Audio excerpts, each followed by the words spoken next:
You know, every once in a while, there's always that thing that comes up out of nowhere and becomes super iconic. Maybe it's a song, a dance move, maybe even a viral video. On June 19th, 1991, we were introduced to one of fiction's most iconic moments in all of media. The Super Saiyan. After losing his friend in his fight with Frieza, Goku harnesses all of his pain, loss, and anger to transform into something only heard of in legends. This single moment in television and animation has gone down in history as the moment that put anime into the spotlight. There's no denying it. Dragon Ball Z is the most popular anime of all time. It's everywhere. It's on merchandise, on books, movies, video games, gacha games, cartoons. And I defeated them easily, huh? Not bad for a beginner, but you are no match for us in our full power evolution. From conception, Dragon Ball, even before Z, was about transformation. Transformation through power, transformation from evil to good, transformation from little boy to monster. We got our first exposure to this theme when Goku transforms into a great ape, a giant-sized ape with unrivaled power when looking at a full moon in episode 12 of the original show. According to Akira Toriyama, the original creator of Dragon Ball, the great ape form was meant to just be something akin to a werewolf transformation. It was just something to show to the audience that there was a hidden power inside Goku, but there was nothing more to it than that. But little did he know, by throwing in a random form out of left field this early on in the show, Toriyama set a promising precedent for what was to come in the shows that followed. As shown in the clip earlier, Dragon Ball Z went on to make the Super Saiyan transformation, and redid that moment again and again with Super Saiyan 2 and Super Saiyan 3, with each transformation having their own iconic moments in their debut.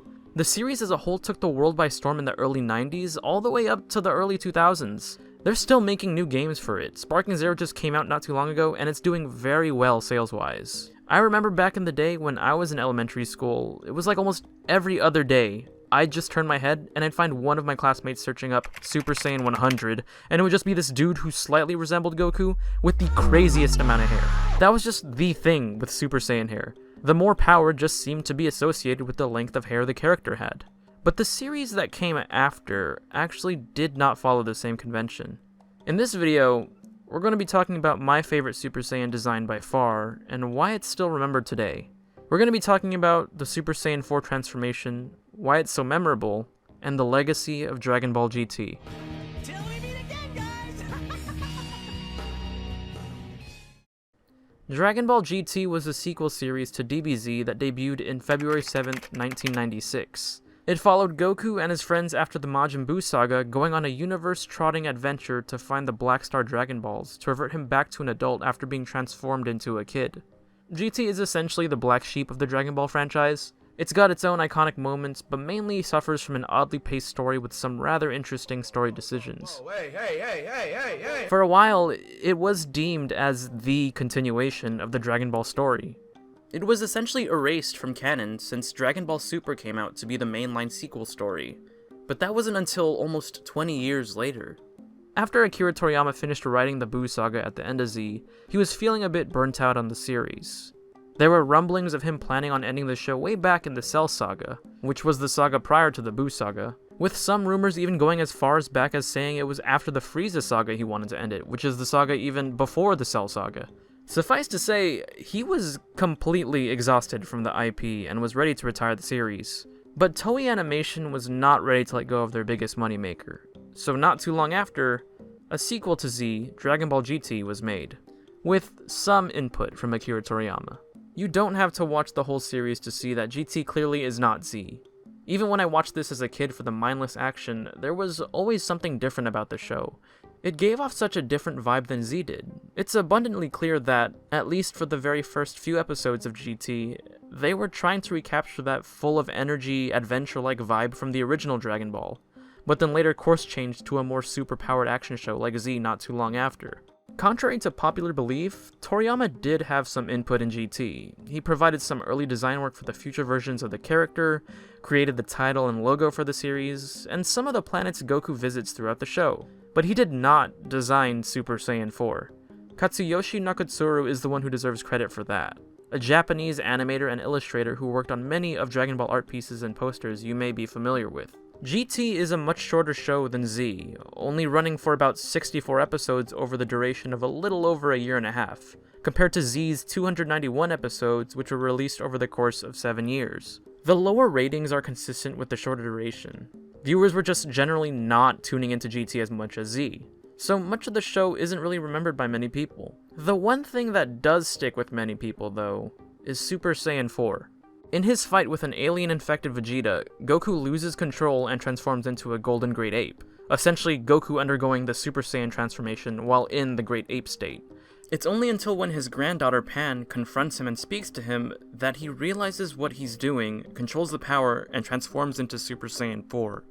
At first glance, it's very apparent that Super Saiyan 4 is quite a deviation from the last 3 Super Saiyan forms. Nakutsuru explained that very early on, the intentions were, quote, "Right from the planning stage images, the idea had been to bring Great Ape Goku and Super Saiyan Goku. Goku with primal power, that sort of thing." And looking at it design-wise, it fits the bill.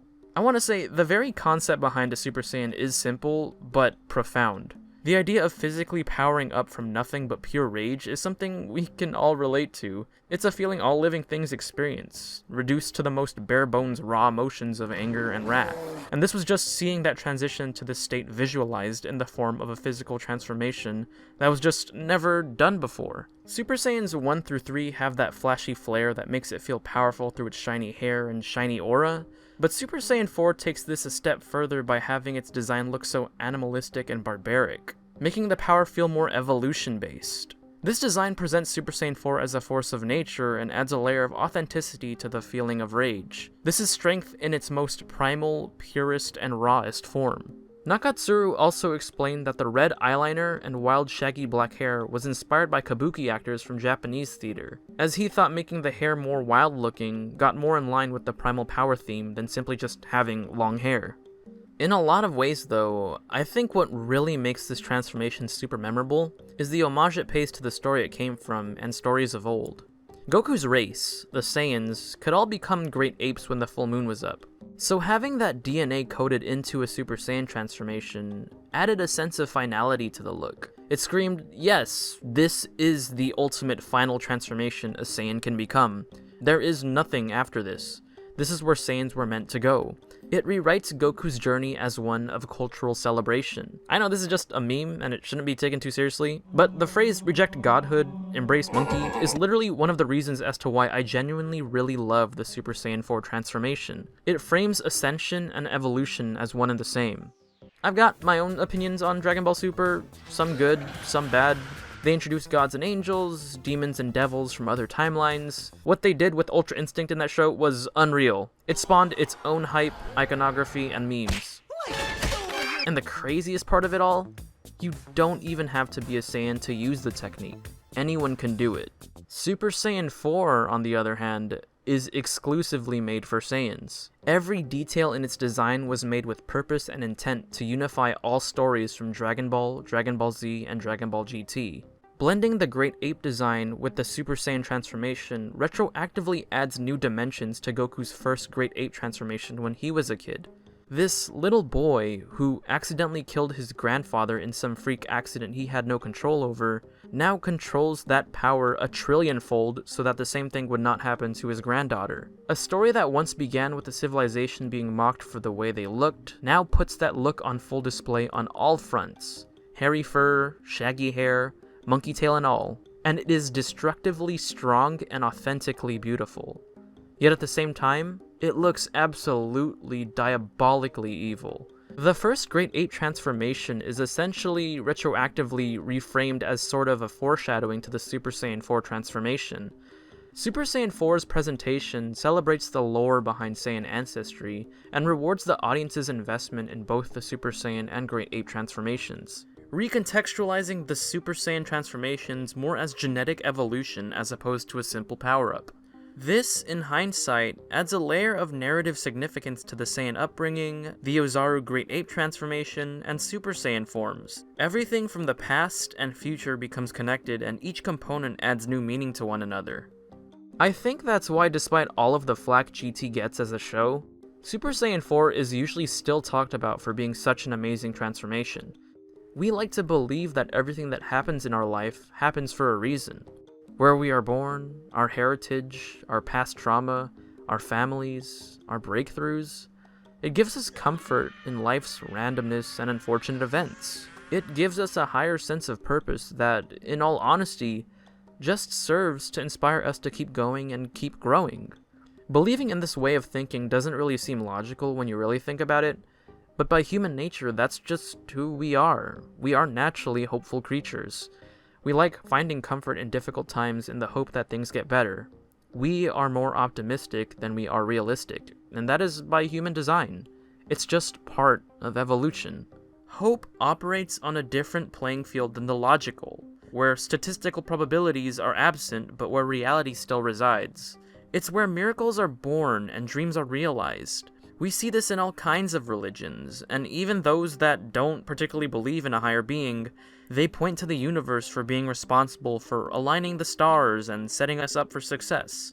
We like to tell ourselves, yes, that accident was supposed to happen, it led me to where I am today. I was meant to look this way. It defines who I am now. You see this even being taught in schools. In his book, The Closing Circle, biologist Barry Commoner states that the first law of ecology is that everything in the physical world is connected.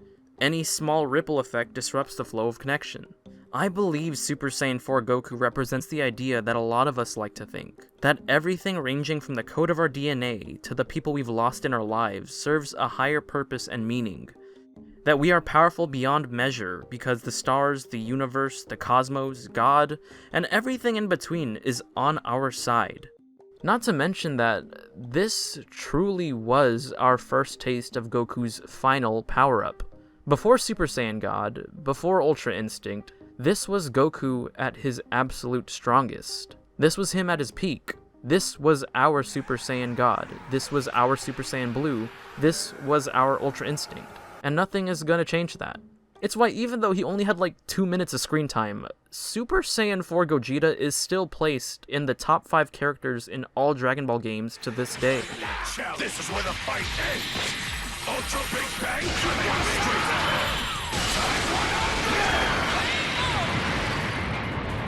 Even when it makes no logical sense for him to be there, since Dragon Ball Super's power scaling is way different than GT's. He was our first Saiyan that was essentially a god. And it's no secret either that this was also a return to form in terms of Goku's first creation. Goku was inspired by the literary and religious figure Sun Wukong, the main character in the Black Myth Wukong game. You may have heard of it, I don't know, I still need to play that game, it sounds really good. Sun Wukong is a monkey god born from a stone who later gets supernatural powers. Having the original Sun Wukong's imagery embedded into this design does naturally make Super Saiyan 4 feel like a godly power-up, different from the forms from Dragon Ball Super in that it uses its original source inspiration to evoke that same divine feeling.